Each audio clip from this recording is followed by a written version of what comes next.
కులం, క్యాస్ట్, దీని మీద ఇప్పుడు చాలా కాంట్రవర్సీ నడుస్తున్నాయి. బట్ జనరల్ గా నా ఒపీనియన్, అలాగే మనకి సుప్రీంకోర్టు లేటెస్ట్ గా మనకి ఎస్సీ కమ్యూనిటీ మీద ఇచ్చిన జడ్జిమెంట్ కానీ, ఎవరైతే ఆల్రెడీ క్రిస్టియనిటీని పొందున్నారో వాళ్ళు ఎస్సీ రిజర్వేషన్ పొందరు అని చెప్పేసి రీసెంట్ ఇచ్చిన జడ్జిమెంట్స్ కానీ, అలాగే అసలు జనరల్ గా మనకి మన ఇండియాలో ఈ క్యాస్ట్ బేస్డ్ రిజర్వేషన్స్ ఎంతవరకు వర్కౌట్ అయ్యాయి, ఇప్పటి వరకు ఎంతవరకు వర్కౌట్ అవ్వలేదు.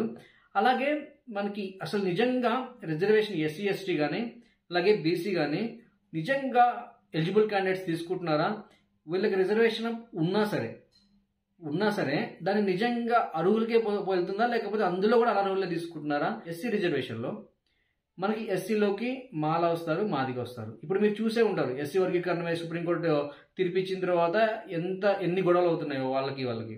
బట్ ఇక్కడ పాయింట్ ఏంటంటే నిజంగా ఎస్సీలో కానీ మనకి మాదిగల్లో కానీ ఎవరైతే వాళ్ళకి మొత్తం ఎస్సీ కమ్యూనిటీ కింద రిజర్వేషన్ వచ్చినప్పుడు నిజంగా జెన్యున్ గా వాళ్ళు యూజ్ చేసుకున్నారా లేదా? నిజంగా యూజ్ చేసుకుంటే ఆ ఎస్సీ కమ్యూనిటీలో ఎంతమంది రిజర్వేషన్ ఆల్రెడీ పొందున్నారు? వాళ్ళ కుటుంబంలో ఒకరికి గవర్నమెంట్ జాబ్ వచ్చింది, లేకపోతే సరే ఎడ్యుకేషన్ అంటావా తీసుకున్న తప్పులేదు, బట్ వాళ్ళకు గవర్నమెంట్ జాబ్ వచ్చిన తర్వాత మళ్ళీ వాళ్ళ పిల్లలకి క్యాస్ట్ యూజ్ చేసుకుంటున్నారు. అంటే నీకు ఆల్రెడీ ఒక జాబ్ వచ్చింది, గవర్నమెంట్ జాబ్, నువ్వు ఆ జాబ్ని యూజ్ చేసుకొని నీ పిల్లల్ని మంచి చదివించుకుంటున్నావు, బట్ నువ్వు మళ్ళీ ఎస్సీ రిజర్వేషన్ తీసుకుంటున్నావు. మరి నువ్వు తీసుకుంటే నీ క్యాస్ట్లో ఉన్న పేదవాళ్ళ పరిస్థితి ఏంది? అసలు రిజర్వేషన్ అనేది ఎందుకు వచ్చింది అంటే ఈక్వాలిటీ. మన ఫండమెంటల్ రైట్స్ లో ఈక్వాలిటీ అనేది ఉంటుంది. చాలా మందికి అర్థం కాదు. ఈక్వాలిటీ అంటారు, సమానత్వం అంటారు, మళ్ళీ తీసుకొచ్చి రిజర్వేషన్ పెడతారు ఎందుకు అని. బట్ ఇక్కడ లాజిక్ ఏంటంటే ఈక్వాలిటీ అన్నది ఇద్దరు ఈక్వల్గా ఉండాలి. ఈక్వాలిటీ ఎప్పుడు వస్తుంది? నువ్వు కోఆపరేటివ్ స్కూల్లో చదువుకున్నావు, నీకు బాగా ఇంగ్లీష్ మాట్లాడడం వచ్చు, నీకు స్టాండర్డ్స్ చాలా బాగున్నాయి, నీకు అంటే నీకు క్వాలిటీ ఎడ్యుకేషన్ తీసుకున్నావు. బట్ సేమ్ పల్లెటూరులోకి వెళ్తే ఒక ఎస్సీ ఒక విద్యార్థి ఇంగ్లీష్ ప్రాపర్గా రాదు, క్వాలిటీ ఎడ్యుకేషన్ తీసుకోలేదు, తెలుగు మీడియం చదువుకున్నాడు, క్వాలిటీ ఎడ్యుకేషన్ తను పొందలేడు, తన కమ్యూనికేషన్ బాగోదు, తను మాట్లాడలేడు, తన హ్యాండ్ రైటింగ్ బాగోదు, తను రాయలేడు. బట్ కానీ ఎందుకు రాయలేడు? నువ్వేమో క్వాలిటీ ఎడ్యుకేషన్ ఒక కార్పొరేట్ స్కూల్లో చదువుకున్నావు, ఒక ఇంటర్నేషనల్ స్కూల్లో చదువుకున్నావు, నీకు మంచి ఎడ్యుకేషన్ ఉంది. సో ఒక పల్లెటూరులో ఉన్న విద్యార్థి గవర్నమెంట్ స్కూల్లో చదువుకున్నాడు, తనకి క్వాలిటీ ఎడ్యుకేషన్ లేదు, తనకి స్కిల్ లేదు. సో మీ ఇద్దరిని తీసుకొచ్చి ఒక కాంపిటీషన్ని పెడితే అది ఎలా సమానత్వం అవుతుంది? కాదు. సో రిజర్వేషన్ అనేది ఈ బేస్ మీదే వచ్చింది. రిజర్వేషన్కి ఉన్న బేస్ ఏంటంటే ఈక్వాలిటీ, అంటే ఇద్దరు సమర్థులై ఉండి, ఇద్దరు ఈక్వల్ టాలెంట్ ఉండి, ఇద్దరు ఈక్వల్ టాలెంట్ అంటే మళ్ళీ అది మేధోశక్తి మీద పడుతుంది. ఈక్వల్ టాలెంట్ మీన్స్ మనం ఈక్వల్ గా చదువుకున్నామా లేదా, ఫెసిలిటీస్. మనం ఒక ఐఏఎస్ ఆఫీసర్ కొడుకున్నాడు, తను మంచి ఎడ్యుకేషన్ పొందుంటాడు, తన ఫ్యామిలీలో చదువుకున్న వాళ్ళు ఉన్నారు, ఐఏఎస్ ఆఫీసర్ ఉన్నాడు, తను గైడ్ చేస్తాడు, అలా గైడెన్స్ లో తను మంచి కోఆపరేటివ్ స్కూల్లో చదువుతాడు, ఇంగ్లీష్ మీడియం చదువుకుంటాడు, మంచి స్కిల్స్ ఉంటాయి, మంచి నాలెడ్జ్ ఉంటుంది. సో క్వాలిటీ ఎడ్యుకేషన్ తను పొందుంటాడు. ఒక పల్లెటూరులోకి వెళ్తే ఒక ఫార్మర్ కుటుంబం, ఒక వ్యవసాయదారుని కుటుంబం నుంచి వస్తే తన తండ్రికి ఎడ్యుకేషన్ లేదు, తన పిల్లలు గవర్నమెంట్ స్కూల్కి వెళ్తారు, తనకి ఇంగ్లీష్ స్కిల్స్ లేవు, తను బాగా మాట్లాడలేడు, బట్ తను తీసుకొచ్చి తనకి డిగ్రీ పాస్ అయ్యాడు. ఇక్కడ కోఆపరేటివ్ స్కూల్ నుంచి తిను డిగ్రీ పాస్ అయ్యి వచ్చాడు. ఇద్దరికి ఒక కాంపిటీషన్ పెడితే ఇక్కడ ఈక్వాలిటీ అనేది ఉండదు. సో ఈ రిజర్వేషన్ అనేది దీని బేస్ మీదే వచ్చింది అనమాట. ఇక్కడికి వచ్చేసి మనం ఎస్సీ కమ్యూనిటీలోనే తీసుకుందాము, రిజర్వేషన్ ఉంది వాళ్ళకి. బట్ ఆల్రెడీ ఈ ఎస్సీ కమ్యూనిటీలో ఒక కుటుంబం రిజర్వేషన్ తీసుకుంది. ఒక ఎస్సీ కమ్యూనిటీలో ఉన్న ఒక తండ్రి తన రిజర్వేషన్ పొందాడు, తన పిల్లల్ని ఒక కోఆపరేటివ్ స్కూల్లో చదివించుకుంటున్నాడు, వాళ్ళు బాగా చదువుతున్నారు, అలాగే వాళ్ళ స్కిల్స్ హై లెవెల్లో ఉన్నాయి. సేమ్ పల్లెటూరులో ఒక ఎస్సీ కమ్యూనిటీలో ఉన్న ఒక వ్యవసాయదారుని కుటుంబము, ఆయన వాళ్ళ పిల్లల్ని గవర్నమెంట్ స్కూల్కి పంపిస్తున్నాడు. గవర్నమెంట్ స్కూల్కి పంపిస్తే వాళ్ళ స్కిల్స్ లేవు, క్వాలిటీ ఎడ్యుకేషన్ లేదు, బట్ వాళ్ళు డిగ్రీ పాస్ అయ్యారు, కాంపిటేటివ్ ఎగ్జామ్లోకి వచ్చారు. ఇక్కడ పాయింట్ ఏంటంటే సేమ్ కదా, ఇక్కడ ఈక్వాలిటీ ఎక్కడ ఉంది? అదే ఎస్సీ కమ్యూనిటీకి సంబంధించిన ఒక మంచి గవర్నమెంట్ ఎంప్లాయ్ బాబు కోఆపరేటివ్ స్కూల్లో చదువుకున్నాడు, అదే ఎస్సీ కమ్యూనిటీకి సంబంధించిన ఒక పేద విద్యార్థి గవర్నమెంట్ స్కూల్లో చదువుకున్నాడు. సేమ్ మళ్ళీ ఇద్దరికి తీసుకొచ్చి సేమ్ రిజర్వేషన్ ఇచ్చి సేమ్ ఎగ్జామ్ పెడితే ఈక్వాలిటీ అనేది దెబ్బతింటుంది కదా. అసలు బేస్ ఏంటి? రిజర్వేషన్ కున్న బేసే ఈక్వాలిటీ. మనకున్న ఈక్వాలిటీ రైట్ అంటే ఇద్దరు సమానంగా ఉన్నప్పుడే కాంపిటీషన్ అనేది సమర్థతో సంబంధించింది అని. బట్ ఇక్కడ అది లేదు కదా, లేనప్పుడు ఎక్కడ వస్తుంది? నేను చెప్తున్నా, అది ఎస్సీ అవ్వచ్చు, బీసీ అవ్వచ్చు, ఎస్టీ అవ్వచ్చు, ఇన్ని సంవత్సరాలు రిజర్వేషన్ పొందుతున్న SC community, SC ST BC మీరే బాగా వినండి. అంటే లాజిక్స్ మిస్ అవ్వద్దు. మన రిజర్వేషన్ వస్తుంది అంటే మన కమ్యూనిటీకి వస్తుంది, మనం ఎంత రిజర్వేషన్ యూజ్ చేసుకుంటున్నాం అన్నది మీరు ఒకసారి ఆలోచించుకోండి. మీ ఎస్సీలలో ఆల్రెడీ రిజర్వేషన్ తీసుకున్న కుటుంబము సెటిల్ అయింది, బాగా సంపాదించుకున్నారు, మంచి జాబ్ వచ్చింది, మళ్ళీ వాళ్ళే రిజర్వేషన్ తీసుకుంటున్నారు. ఎందుకంటే వాళ్ళ పిల్లలు ఆల్రెడీ మంచి క్వాలిటీ ఎడ్యుకేషన్ పొందున్నారు కాబట్టి వాళ్ళకి ఈజీగా జాబ్ రావడానికి ఛాన్సెస్ ఉన్నాయి. బట్ గవర్నమెంట్ స్కూల్లో చదువుకున్న ఎస్సీ పిల్లగాడి పరిస్థితి ఏంటి? తనకు జరుగుతున్న అన్యాయమా కాదా? ఇంకా రిజర్వేషన్కి ఉన్న ఆ నైతికత ఎక్కడ ఉంటుంది? ఇలా అన్యాయం జరుగుతుంది. ఎవరైతే ఎస్సీ ఎస్టీ బీసీలు ఉన్నారో సేమ్ బీసీ వాళ్ళకి కూడా ఇదే అప్లై అవుతుందండి. మీ బీసీ కమ్యూనిటీలో బాగా రిచ్, బాగా సంపన్నులు ఉంటారు, వాళ్ళు వెళ్ళి కోఆపరేటివ్ స్కూల్లో చదువుకుంటారు, బాగా సంపాదించుకుంటారు, వాళ్ళ పిల్లలకి మంచి ఎడ్యుకేషన్ ఇప్పిస్తారు, మళ్ళీ వాళ్ళు బీసీ రిజర్వేషన్ తీసుకుంటారు. ఇదెక్కడ న్యాయం?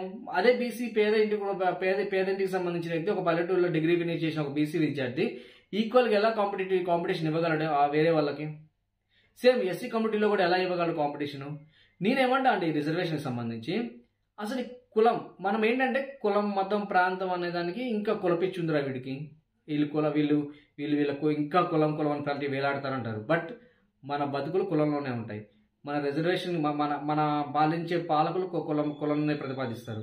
మనకు వచ్చే పథకాలు కులం బేస్డ్ మీదే వస్తాయి. బీసీ బంధు, దళిత బంధు, మన పథకాలు, మన చదువు అన్నీ మన బతుకులే కులం మీద ఆధారపడి ఉంటాయి. కానీ మనకు కులం మతం అనేది మనకు ఉండకూడదు. బట్ మనం మొత్తం జీవించేది కులం మీదే. ఎస్సీ రిజర్వేషన్లు అంటారు, ఎస్టీ రిజర్వేషన్ అంటారు, బీసీ అంటారు, ఈడబ్ల్యూఎస్ రిజర్వేషన్లు అంటారు. అలాగే మళ్ళీ పథకాలు, గవర్నమెంట్కి సంబంధించిన అన్ని పథకాల్లో కులం వాడుకోవాలి. అలాగే మనకి గవర్నమెంట్ కూడా అన్ని కులాలకి బిల్డింగ్స్ ఇవ్వాలి, అన్నీ ఇవ్వాలి, కులాలని పెంచి పోషించుకోవాలి. బట్ మనం మాత్రం కులం గురించి మాట్లాడకూడదు. అసలు ఈ కులం అనే బేస్ తీసుకొని ఈ రిజర్వేషన్లు ఇవ్వడం కానీ ఇవన్నీ ఎందుకు? రిజర్వేషన్ అనేది ఎప్పుడైతే పేదవాళ్ళకి, అది అన్ని కమ్యూనిటీల్లో అండి, ఒక్క SC ST BC OC red అన్ని కమ్యూనిటీల్లో ఉన్న పేదవాళ్ళకి రిజర్వేషన్ ఇవ్వగలిగితే ఈ సొసైటీ తొందరగా బాగుపడుతుంది. అలాగే ఈ పేదవాళ్ళు కూడా ధనికులు అవుతారు. నెక్స్ట్ రిజర్వేషన్ ఇవ్వాల్సిన అవసరం ఉండదు, తలకాయ నొప్పి ఉండదు. కాంపిటీషన్ మీదే మంచి క్వాలిటీ, మంచి విద్యార్థులు బయటకు వస్తారు, మంచి లెక్చరర్లు వస్తారు, మంచి పోలీస్ ఆఫీసర్స్ వస్తారు, మంచి గ్రూప్ 2 గ్రూప్ 1 ఆఫీసర్స్ బయటకు వస్తారు. వాళ్ళ అడ్మినిస్ట్రేషన్ చాలా బాగుంటుంది. మీరు పేదవాళ్ళకి రిజర్వేషన్ ఇవ్వండి, కులాన్ని బట్టి కాదు, ఫైనాన్షియల్ స్టేటస్ని బట్టి రిజర్వేషన్లు ఇవ్వండి. ఎస్సీ ఎస్టీ బీసీ ఓసీ అని చెప్పేసి విడదీయకుండా, అప్పుడు వీళ్ళల్లో కూడా మీది ఈ కులము మాకు ఆ కులము అని చెప్పేసి భేదాలు ఉండవు. అన్ని కులాల్లో పేదవాళ్ళు ఉన్నారు, అన్ని కులాల్లో సంపన్నులు ఉన్నారు. కాబట్టి కులం బేస్డ్ మీద రిజర్వేషన్లు ఇవ్వడం వల్ల కొన్ని సంవత్సరాల నుంచి ఇస్తున్నారు, కొన్ని 10 సంవత్సరాల నుంచి రిజర్వేషన్ ఇస్తున్నారు. బట్ మార్పు వచ్చిందా? మార్పు రాలేదు, ఇంకా అలానే ఉన్నారు. ఎవరైతే రిజర్వేషన్ పొందుతున్నారో వాళ్ళు, ఎవరైతే రిజర్వేషన్ పొందట్లేదో వాళ్ళకి అన్యాయం జరుగుతుంది. ఇక్కడ ఈక్వాలిటీ అనేది అసలు మనకి చెప్పుకోవడానికే ఈక్వాలిటీ తప్పితే ఎక్కడా ఈక్వాలిటీ లేదనమాట. నిజంగా మనం ఇచ్చే రిజర్వేషను ఫైనాన్షియల్ స్టేటస్ బాగాలేని వాళ్ళకి, నిజంగా చదువుకు డబ్బులు పెట్టుకున్న వాళ్ళకి, అన్ని కమిటీలో ఉన్న వాళ్ళని సైడ్ చేసి వాళ్ళకి కనుక రిజర్వేషన్ ఇచ్చి వాళ్ళకి మంచి ఎడ్యుకేషన్ ఇప్పించి వాళ్ళని కనుక మనం సేఫ్ గార్డ్ చేయగలిగితే ఈ రిజర్వేషన్లు ఇవ్వాల్సిన అవసరం ఉండదు ఒక 10-15 ఏళ్ళ తర్వాత. ఎందుకంటే వీళ్ళు ఆల్రెడీ చదువుకొని ఉంటారు, వీళ్ళకి మంచి ఎడ్యుకేషన్ ఉంటుంది కాబట్టి ఆ తర్వాత దీనికి రిజర్వేషన్ పెట్టాలి, దీనికి రిజర్వేషన్ ఇంత పర్సెంట్ అంత అవసరం ఉండదు. ఇక్కడ మనం ఇంకోటి గుర్తుపెట్టుకోండి, మీరు క్లియర్గా డెప్త్గా అర్థం చేసుకోగలిగితే ఒక ఎస్సీ నుంచి, అలాగే ఒక బీసీ నుంచి, ఒక ఈడబ్ల్యూఎస్ నుంచి ఒక తక్కువ మార్క్స్ వచ్చిన విద్యార్థి ఆ రిజర్వేషన్ బేస్ చేసుకొని జాబ్ తెచ్చుకున్నాడు. అది టీచర్ జాబ్ అవ్వచ్చు, పోలీస్ జాబ్ అవ్వచ్చు, ఒక డిప్యూటీ కలెక్టర్ అవ్వచ్చు, ఏదైనా సరే గ్రూప్ 2 జాబ్ కానీ, డిఎస్సి కానీ, లేకపోతే గ్రూప్ 1 కానీ జాబ్ తెచ్చుకున్నాడు. బట్ ఇక్కడ ఒక టీచర్ని ఎగ్జాంపుల్ తీసుకుంటే ఆ టీచర్ ఎక్కడికి వెళ్ళి చెప్పుకోవాలి? మళ్ళీ ఎడ్యుకేషన్ ఎవరికి ఇవ్వాలి? వెళ్ళి స్కూల్స్లో ఎడ్యుకేషన్ ఇవ్వాలి. ఎలా ఇస్తారండి? మీకు టాప్ ర్యాంకర్ని వదిలేసి మన రిజర్వేషన్ బేస్ చేసుకొని ఒక అసమర్థుడికి ఇచ్చేసి మనం జాబ్ ఇచ్చినప్పుడు, తక్కువ మార్క్స్ వచ్చిన ఒక వ్యక్తికి జాబ్ ఇచ్చినప్పుడు తను మళ్ళీ మీ పిల్లలకి ఏమి ఇస్తాడు? ఎడ్యుకేషన్. తను ఎలా క్వాలిటీ ఎడ్యుకేషన్ మీ పిల్లలకి ఇవ్వగలడు? ఒక్కసారి ఆలోచించుకోండి. ఆ ఎఫెక్ట్ ఎవరి మీద పడుతుంది? మళ్ళీ మన పిల్లల మీదే పడుతుంది. వాళ్ళు వచ్చి ఊళ్ళలోనే చదువు చెప్పాలి, వాళ్ళు వచ్చి ఊళ్ళలోనే మళ్ళీ వాళ్ళ నాలెడ్జ్ని షేర్ చేయాలి. అసలు నువ్వు రిజర్వేషన్ తీసుకొని జాబ్ తెచ్చుకున్న తర్వాత నీకు ఎలా నాలెడ్జ్ ఉంటుంది? నువ్వు ఎలా పిల్లల్ని ఎడ్యుకేట్ చేయగలవు? 100కి 90 మార్క్స్ వచ్చినోడికి నాలెడ్జ్ ఎక్కువ ఉన్నట్ట, 100కి 60-70 మార్క్స్ వచ్చినోడికి నాలెడ్జ్ ఉన్నట్ట? కాదు కదా. ఆ 100కి 90 మార్క్స్ వచ్చినోడేమో రిజర్వేషన్ వల్ల వాడికి జాబ్ రాదు, వాడు ఏదో ప్రైవేట్ కాలేజ్లోనో ప్రైవేట్ స్కూల్స్లోనో చదువు చెప్పుకుంటూ ఉంటాడు. బట్ ఇక్కడ తక్కువ మార్క్స్ వచ్చి 70-60 వచ్చినోడు వెళ్ళి టీచర్ జాబ్ డిఎస్సి కొట్టి టీచర్ జాబ్ తెచ్చుకుని వెళ్ళి పల్లెటూరులో చదువు చెప్తాడు. బట్ ఇక్కడ కూడా క్వాలిటీ అనేది తగ్గుతుంది. ఎందుకు తగ్గుతుంది? ఈ రిజర్వేషన్ వల్ల. సో నేనేమంటానంటే, ఏ కమ్యూనిటీకి రిజర్వేషన్ లేకుండా వాళ్ళ ఫైనాన్షియల్ స్టేటస్ని బట్టి రిజర్వేషన్ ఇస్తే అది కూడా కొంతకాలమే.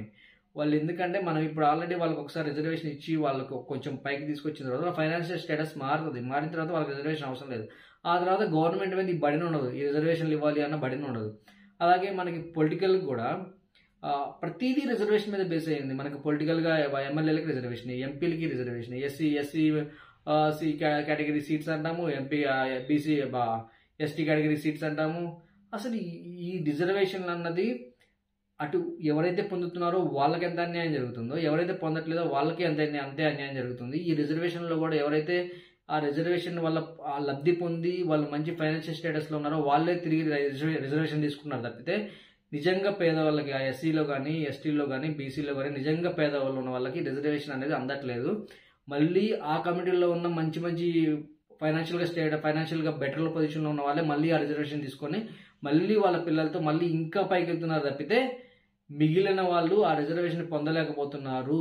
దాన్ని ఎప్పుడైతే మీరు గ్రహిస్తారో అప్పుడు మీరు క్వశ్చన్ చేయడం స్టార్ట్ చేస్తారు. దయచేసి మీరు ఒకసారి ఆలోచించుకోండి. అది ఎస్సీ ఎస్టీ బీసీ ఈడబ్ల్యూఎస్ అని ఎవరైనా సరే, రిజర్వేషన్ మన కులానికి ఉంది. బట్ ఆ కులంలో కూడా ధనవంతులు ఉన్నారు, వాళ్ళు కూడా మంచి కోఆపరేటివ్ స్కూల్లో చదువుకొని వస్తున్నారు. మన పిల్లలు బయట గవర్నమెంట్ స్కూల్లో చదువుతున్నారు. సేమ్ రిజర్వేషన్ వల్ల మనకి రాదు జాబు, ఎవరైతే కోఆపరేటివ్ స్కూల్లో చదువుకున్నాడో వాడికే వస్తుంది. బట్ మనకున్న రిజర్వేషన్ మనం వాడుకోలేకపోతున్నాము. కారణము మన కులంలో ఉన్న ధనికులు మన రిజర్వేషన్ని కొట్టుకొని వెళ్ళిపోతున్నారు. అది తెలిసిన రోజు మీరు ఇప్పుడు ఎవరైతే లీడర్స్ కులం పేరుతో మిమ్మల్ని మోసం చేస్తున్నారో ఆ లాజిక్ని మీరు పసిగట్టిన రోజు క్వశ్చన్ చేయడం స్టార్ట్ చేస్తారు. దయచేసి నేను చెప్పిన ఈ లాజిక్ని అర్థం చేసుకోండి. దీనివల్ల మీకు ఎన్ని సంవత్సరాల నుంచి రిజర్వేషన్స్ ఉన్నా మీరు ఇంకా ఆ రిజర్వేషన్ లబ్ధి పొంది ఫైనాన్షియల్గా కానీ ఏ విధంగా మీరు డెవలప్ కాలేకపోతున్నారు. మన దేశంలో కుల వ్యవస్థ అన్నది రాజకీయ నాయకులకి తప్పితే మిగిలిన వాళ్ళ ఎవరికి ఉపయోగపడటం లేదు. ఇది ఎంటైర్ కులాలు వాళ్ళ రిజర్వేషన్ల మీద నా ఒపీనియన్.